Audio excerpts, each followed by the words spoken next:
Welcome to this explainer. Today we're diving into a really thought-provoking 2013 essay by Shuefeng. It's called Abandoning the Boat After You Reach the Shore. Now, usually, right when we get our hands on a valuable tool or finally master a hard-won skill, our first instinct is to hold on to it for dear life.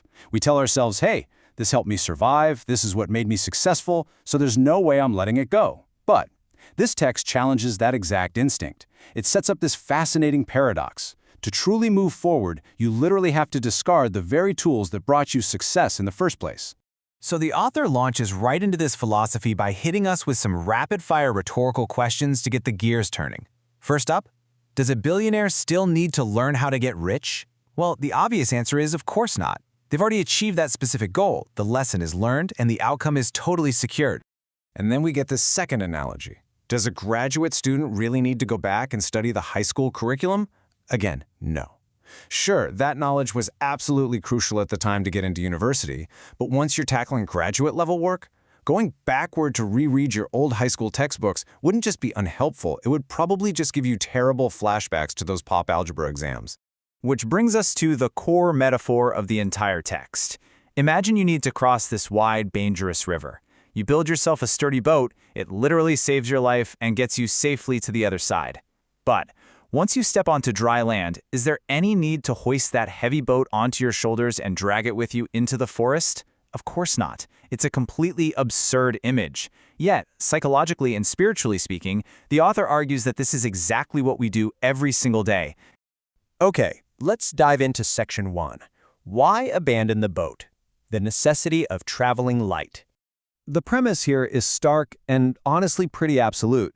The quote is, "Once the deed is done, everything before its completion can be left behind." The author argues that humanity has already traversed the path it's walked for thousands of years. Now, we're moving into vast depths never before touched by mankind.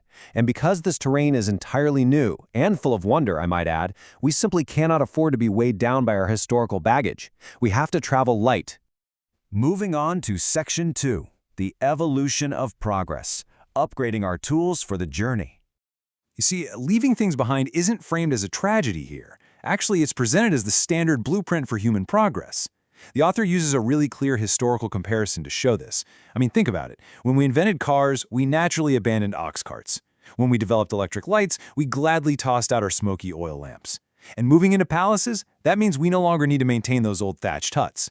Technological evolution demands that we abandon outmoded systems. We accept this so easily with physical stuff, and the text suggests we just need to apply that exact same logic to our mental and spiritual tools. Now, to show that this isn't exactly a brand new idea, the author draws on some ancient spiritual traditions. The text references Buddha Shakyamuni, who famously taught that his own teachings, the Dharma, should be viewed merely as a raft. Its one and only purpose is to get you across the river of suffering. But once you reach the other side, enlightenment, you must discard the raft. Clinging to the teachings themselves just becomes a new form of attachment. So we're looking at a very universal historical pattern here. And the author layers on another historical quote to really drive this home. Citing Christ Jesus, "Old wineskins cannot hold new wine." The explanation here is that the world is changing, almost like a complex game of chess. Because the board is constantly shifting under our feet, we desperately need new thoughts, new thinking, and new methods to solve new problems. The old containers, they'll simply burst if we try to force the future into them. Let's look at Section 3, the cost of stagnation, redefining joy, happiness, and freedom. Here's where it gets super interesting. The author completely redefines our emotional goals, pivoting them away from acquiring and holding on to things. According to the text, joy isn't found in simply enjoying what you have. It's found in the active process of creation. Happiness isn't about hoarding wealth or status, it's entirely rooted in giving. And perhaps the most crucial point for our topic, true freedom is not found in holding on to the old. No, true freedom is found in the constant, ongoing act of letting go. On the flip side, the text issues a stark warning about what happens when we, stop. If we halt that forward momentum, we face an inevitable decline. If we're unwilling to let go of our possessions and our past identities, the author argues we're basically doomed to become selfish and greedy. But the greatest tragedy of all?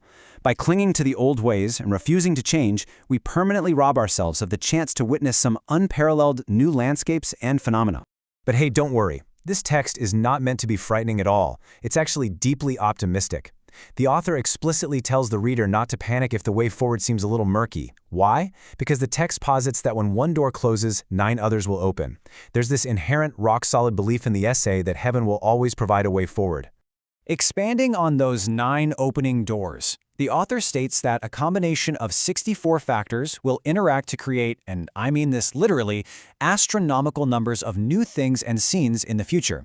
The real takeaway here is all about mental agility. As long as our thinking remains alive, flexible, and harmonious, the author promises that everything on the path of life will feel like stepping into a bright, sunny spring day. All right, Section 4. Stepping onto the shore. The ultimate destination of letting go. So, to understand exactly where this flexible mind leads us, the text introduces some very specific terms, like the 1,000-year world copy and the second home. The author notes that upon entering this second home, we leave all worldly things behind. He also refers to his community as Chanyuan's celestials. Now, this is the author's distinct spiritual framework for a whole new realm of existence, a specialized destination specifically for those who have successfully let go of traditional thinking and living. The text goes on to outline exactly how to navigate toward this new realm. The author states his belief that, as long as we have faith in the greatest creator, the path ahead will be smooth and flat without cliffs or precipices. So within this particular framework, faith is presented as the vital, stabilizing force. It's what allows a person to confidently drop their heavy burdens and just walk forward into the unknown, completely without fear of falling. Let's summarize the author's call to action.